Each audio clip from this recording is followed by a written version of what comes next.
ادھر قاہرہ میں ارارہ ہوش میں آ چکی تھی۔ وہ اپنی داستان سنا چکی تھی جو ہم نے پہلے بیان کی ہے۔ کبھی وہ کہتی کہ اس نے کوئی خواب دیکھا ہے، اسے ساری باتیں یاد آ گئی تھیں۔ اس نے بتایا کہ پروہت اسے دن رات بے آبرو کرتا تھا اور پھول کئی بار اس کی ناک کے ساتھ لگاتا تھا۔ ارارہ کو بتایا گیا کہ اس کی گردن کٹنے والی تھی، اگر چھاپا مار بر وقت نہ پہنچتے تو اس کا سر غار اور جسم مگرمچھوں کے پیٹ میں ہوتا۔ نازک سی یہ حسین لڑکی خوف سے کانپنے لگی، اس کے آنسو نکل آئے۔ اس نے سلطان ایوبی کے ہاتھ چوم لیے اور کہا، خدا نے مجھے گناہوں کی سزا دی ہے، میں اپنے گناہوں کا اعتراف کرنا چاہتی ہوں، خدا کے لیے مجھے پناہ میں لے لیں۔ اس کی ذہنی کیفیت بہت بری تھی۔ اس نے شام کے ایک دولت مند تاجر کا نام لے کر کہا کہ وہ اس کی بیٹی ہے۔ یہ مسلمان تاجر تھا، اس کا دوستانہ شام کے امیروں کے ساتھ تھا۔ اس وقت کے امیر ایک ایک شہر یا تھوڑے تھوڑے رقبے کے خطوں کے حکمران ہوا کرتے تھے جو مرکزی امارت کے ماتحت تھے۔ مرکزی امارت مرکزی وزارت اور خلافت کے ماتحت ہوتی تھی۔ یہ امراء 10ویں صدی کے بعد پوری طرح عیاشیوں میں ڈوب گئے تھے، بڑے تاجروں سے دوستی رکھتے تھے، ان کے ساتھ کاروبار بھی کرتے اور رشوت بھی لیتے تھے۔ ان کے حرموں میں لڑکیوں کی افراد رہتی اور شراب بھی چلتی تھی۔ ارارہ ایسے ہی ایک دولت مند تاجر کی بیٹی تھی جو اپنے باپ کے ساتھ 12-13 سال کی عمر میں امراء کی رقص و سرود کی محفلوں میں جانے لگی تھی۔ باپ غالباً دیکھ رہا تھا کہ لڑکی خوبصورت ہے، اس لیے وہ اسے لڑکپن میں ہی امراء کی سوسائٹی کا عادی بنانے لگا تھا۔ ارارہ نے بتایا کہ وہ 14 سال کی ہوئی تو امراء نے اس میں دلچسپی لینا شروع کر دی تھی۔ دو نے اسے بڑے قیمتی تحفے بھی دیے۔ وہ گناہوں کی اسی دنیا کی ہو کے رہ گئی۔ عمر کے 16ویں سال وہ باپ کو بتائے بغیر ایک امیر کی درپردہ داشتہ بن گئی، مگر رہتی اپنے گھر میں تھی۔ وہ دولت میں جنی پلی تھی، شرم و حیا سے آشنا نہیں تھی۔ 2-3 سال بعد وہ باپ کے ہاتھ سے نکل گئی اور آزادی سے 2 اور امراء سے تعلقات پیدا کر لیے۔ اس نے خوبصورتی، چرب زبانی اور مردوں کو انگلیوں پر نچانے میں نام پیدا کر لیا۔ باپ نے اس کے ساتھ سمجھوتا کر لیا۔ گزشتہ 6 سال سے اسے ایک اور ہی قسم کی ٹریننگ ملنے لگی تھی۔ یہ 3 امراء نے مل کر سازش کی تھی جس میں اس کا باپ بھی شریک تھا۔ اسے خلافت کی جڑیں کھوکھلی کرنے کی ٹریننگ دی جا رہی تھی۔ آگے چل کر اس سازش میں ایک صلیبی بھی شامل ہو گیا۔ یہ امراء جو مختار حاکم بننے کے خواب دیکھ رہے تھے، صلیبیوں کی مدد کے بغیر یہ ممکن نہ تھا۔ ارارہ کو نور الدین زنگی اور خلافت کے درمیان غلط فہمیاں پیدا کرنے کے لیے بھی استعمال کیا گیا تھا۔ صلیبیوں نے اس مہم میں 3 عیسائی لڑکیاں شامل کر کے ایک زمین دوز محاذ بنا لیا۔ انہوں نے جب دیکھا کہ مصر میں صلاح الدین ایوبی نے نام پیدا کر لیا ہے اور اس نے 2 ایسے کارنامے کر دکھائے ہیں جس نے اسے مصر کا وزیر اور امیر نہیں بلکہ بادشاہ بنا دیا ہے، تو ارارہ کو خلیفہ العاضد کی خدمت میں تحفے کے طور پر بھیجا گیا۔ اسے مہم یہ دی گئی تھی کہ خلافت کے دل میں صلاح الدین ایوبی کے خلاف دشمنی پیدا کرے اور سابق سوڈانی فوج کے جو چند ایک حکام فوج میں رہ گئے ہیں انہیں العاضد کے قریب کر کے سوڈانیوں کو ایک اور بغاوت پر آمادہ کرے۔ اسے دوسری مہم یہ دی گئی تھی کہ خلیفہ العاضد کو آمادہ کرے کہ سوڈانی جب بغاوت کریں تو انہیں ہتھیاروں اور ساز و سامان سے مدد دے، اور اگر ممکن ہو سکے تو صلاح الدین ایوبی کی فوج کا کچھ حصہ باغی کر کے سوڈانیوں سے ملا دے۔ خلیفہ اور کچھ نہ کر سکے تو اپنا محافظ دستہ سوڈانیوں کے حوالے کر کے خود صلاح الدین ایوبی کے پاس جا پہنچے، جا پناہ لے اور اسے کہے کہ اس کے محافظ باغی ہو گئے ہیں۔ مختصر یہ کہ صلاح الدین ایوبی کے خلاف ایسا محاذ قائم کرنا تھا جو اسے مصر سے بھاگنے پر مجبور کر دے اور وہ باقی عمر گمنامی میں گزار جائے۔ ارارہ نے سلطان ایوبی کو بتایا کہ وہ مسلمانوں کے گھر پیدا ہوئی تھی، لیکن باپ نے اسے مسلمانوں کی ہی جڑیں کاٹنے کی تربیت دی اور سلطنت اسلامیہ کے امراء نے اپنے دشمنوں کے ساتھ مل کر اپنی ہی سلطنت کو تباہ کرنے کی کوشش کی۔ اس لڑکی نے خلیفہ العاضد کا دماغ اپنے قبضے میں لے لیا اور سلطان ایوبی کے خلاف کر دیا تھا۔ رجب کو وہ اس سازش میں شریک کر چکی تھی۔ رجب نے 2 اور فوجی حکام کو اپنے ساتھ میں لا لیا تھا۔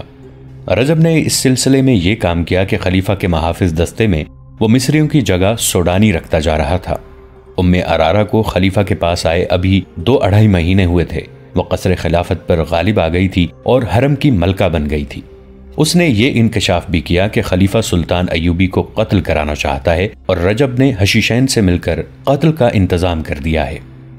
یہ محض اتفاق کی بات ہے کہ سلطان ایوبی نے خلیفہ کے بیکار وجود اور عیش پرستی سے تنگ آ کر اس کے خلاف کارروائی شروع کر دی تھی اور یہ بھی اتفاق تھا کہ ارارا کو وہی لوگ اغوا کر کے لے گئے جنہیں وہ سلطان ایوبی کے خلاف لڑانا چاہتی تھی، اور یہ اتفاق تو بڑا ہی اچھا تھا کہ سلطان ایوبی نے رجب سے محافظ دستے کی کمان لے لی اور وہاں اپنی پسند کا ایک نائب سالار بھیج دیا تھا۔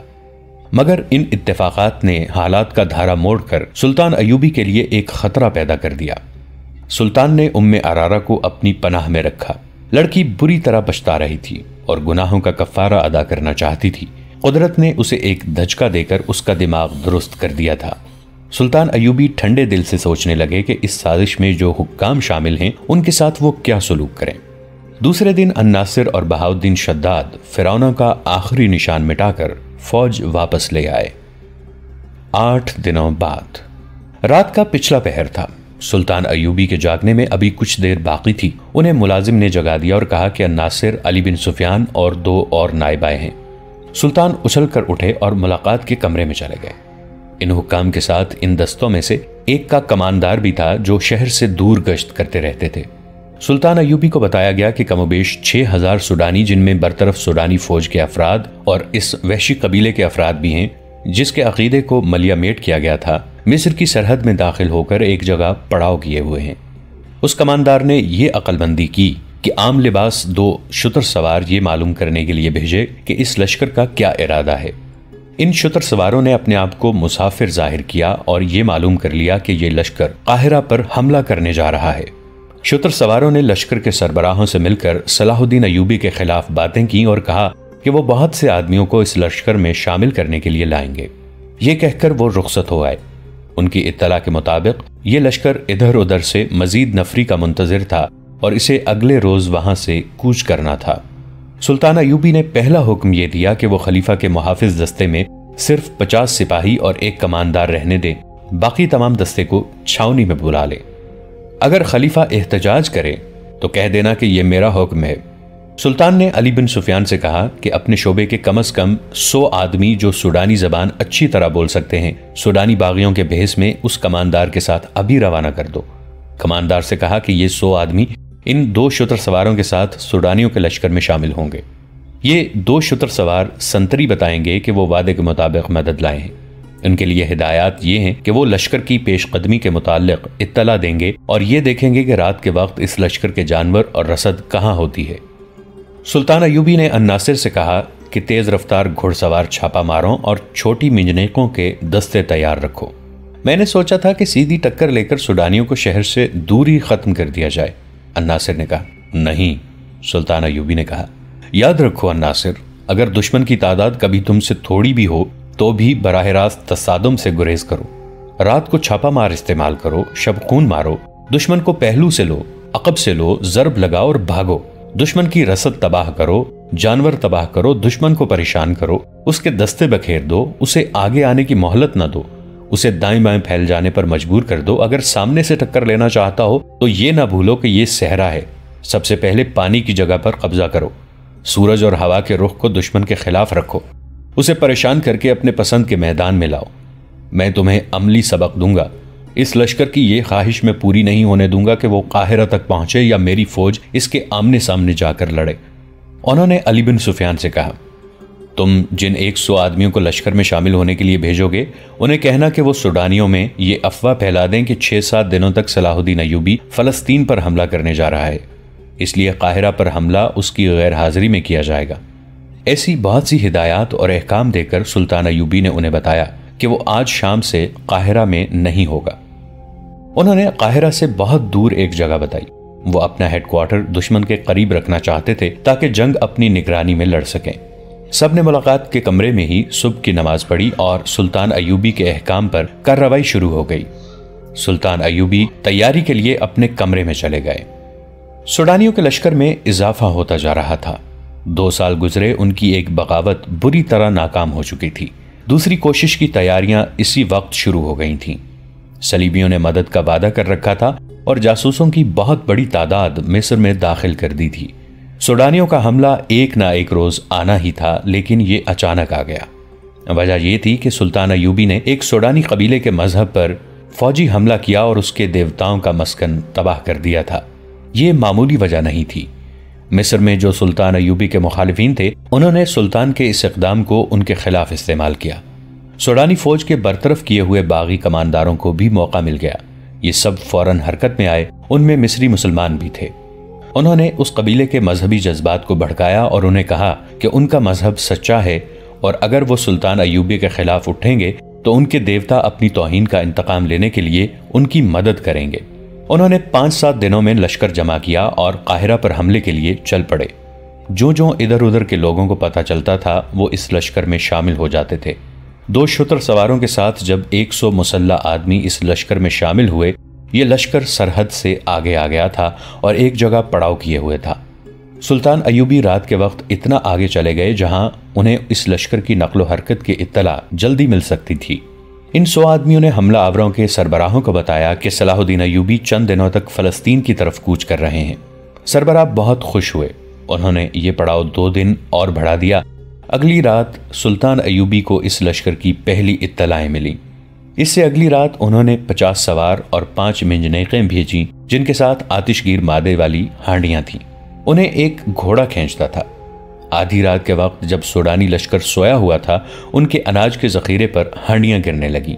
اچانک مان بعد آتشیں تیر آئے اور مہیب شعلے اٹھنے لگے۔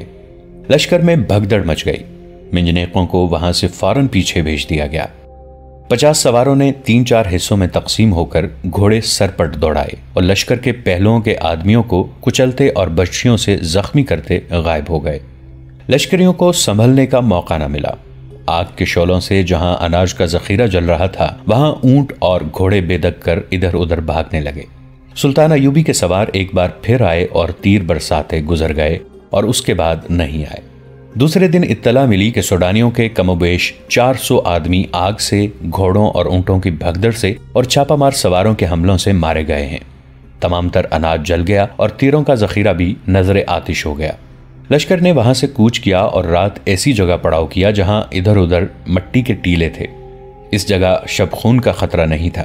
اب رات کو گشتی دستے بھی پڑاؤ سے دور دور گشت کرتے رہے مگر حملہ پھر بھی ہوا۔ اس کا انداز بھی گزشتہ رات جیسا تھا۔ لشکر کے سربراہوں کو معلوم نہیں تھا کہ ان کے 2 گشتی دستے سلطان ایوبی کے چھاپا ماروں کی گھات میں آ گئے تھے اور مارے گئے ہیں۔ تیر اندازوں نے ٹیلوں سے آتشیں تیر چلائے اور غائب ہو گئے۔ سحر کا دھندلکا نکھرنے تک یہ شب خون جاری رہا۔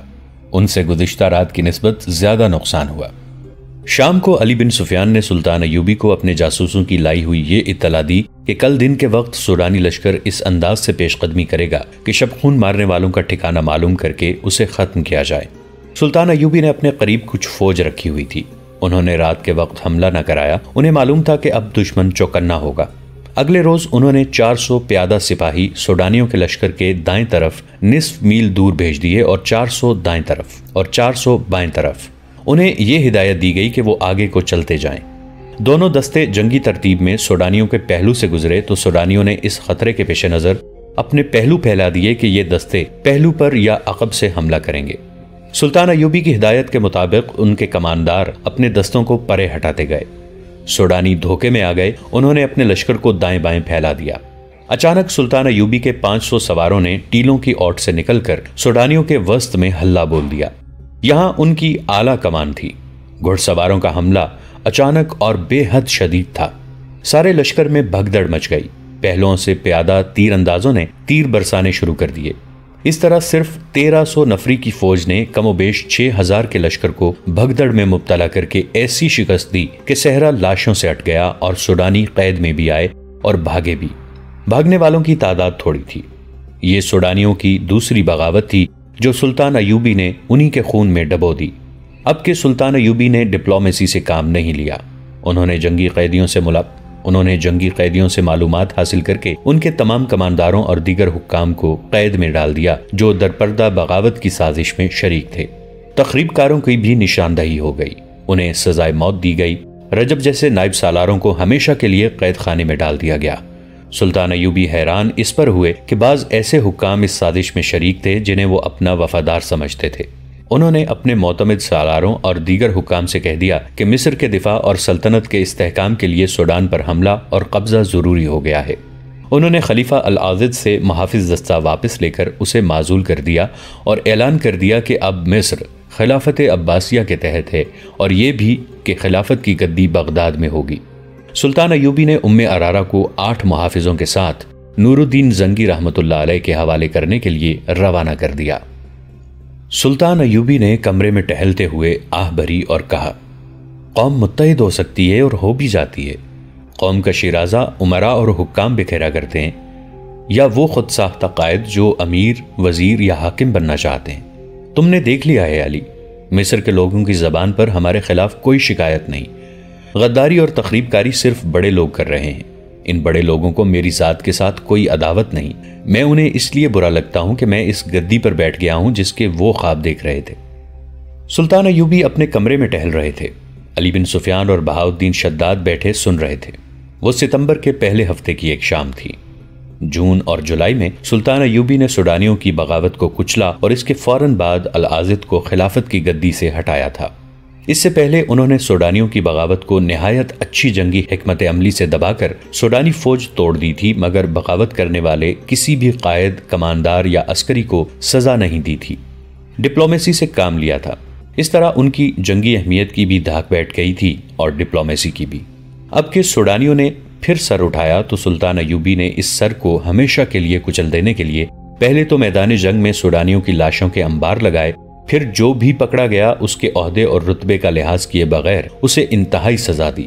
اکثریت کو تو جلاد کے حوالے کر دیا گیا، باقی جو بچے انہیں لمبی قید میں ڈال دیا یا ملک بدر کر کے سوڈان کی طرف نکال دیا۔ آج 2 مہینے ہو گئے ہیں، سلطان ایوبی نے کہا۔ میں سلطنت کے انتظام اور قوم کی فلاح و بہبود کی طرف توجہ نہیں دے سکا۔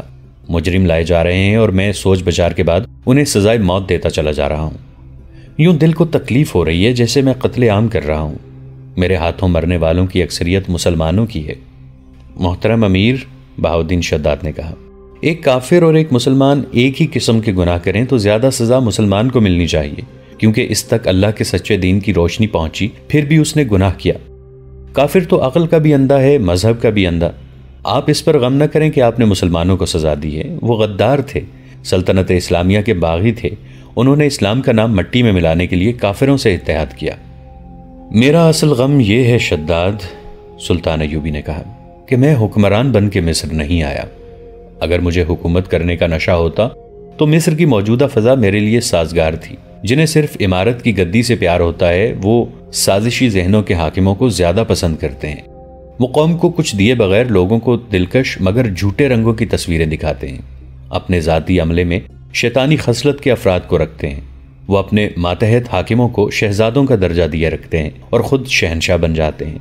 میں کہتا ہوں کہ مجھ سے یہ گدی لے لو، لیکن مجھ سے وعدہ کرو کہ میرے راستے میں کوئی رکاوٹ کھڑی نہ کرنا۔ میں جو مقصد لے کے گھر سے نکلا ہوں وہ مجھے پورا کر لینے دو۔ نور الدین زنگی نے ہزاروں جانوں کی قربانی دے کر اور دریائے نیل کو عرب کے مجاہدوں کے خون سے سرخ کر کے شام اور مصر کا اتحاد قائم کیا ہے۔ مجھے اس متحد سلطنت کو وسعت دینی ہے۔ سوڈان کو مصر میں شامل کرنا ہے، فلسطین کو صلیبیوں سے چھڑانا ہے اور صلیبیوں کو یورپ کے وسط میں لے جا کر کسی گوشے میں گھٹنوں بٹھانا ہے۔ مجھے یہ فتوحات اپنی حکمرانی کے لیے نہیں، اللہ کی حکمرانی کے لیے حاصل کرنی ہے۔ مگر مصر میرے لیے دلدل بن گیا ہے۔ وہ کون سا گوشہ ہے جہاں سازش، بغاوت اور غداری نہیں؟ ان تمام کے پیچھے صلیبی ہیں، علی بن سفیان نے کہا۔ میں حیران ہوں کہ وہ کس بے دردی سے اپنی جوان لڑکیوں کو بے حیائی کی تربیت دے کر ہمارے خلاف استعمال کر رہے ہیں۔ ان لڑکیوں کی خوبصورتی کا اپنا جادو ہے، ان کا طلسم ان کی زبان میں ہے۔ دوستو، آج کے لیے اتنا ہی۔ اسی کہانی کی اگلی قسط کے ساتھ بہت جلد حاضر ہوں گے۔ نیچے کامنٹ سیکشن میں اپنی رائے کا اظہار ضرور کیجیے گا۔ ہمارے اس چینل کو سبسکرائب کر کے نیچے موجود بیل آئیکن کو بھی ضرور کلک کیجیے گا۔